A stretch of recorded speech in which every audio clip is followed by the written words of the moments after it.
Вот представляю младшего сына работа. Сам ковал, сам закаливал.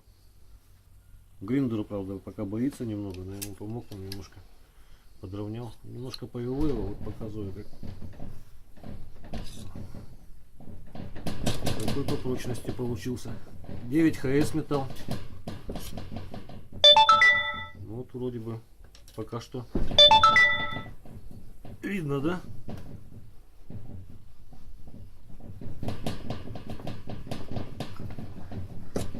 Эх, блин. Не хочет равняться.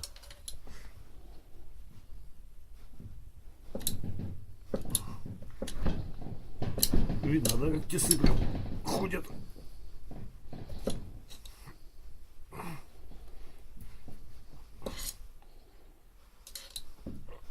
Ну все, в общем, не буду утомлять ваше внимание. До свидания.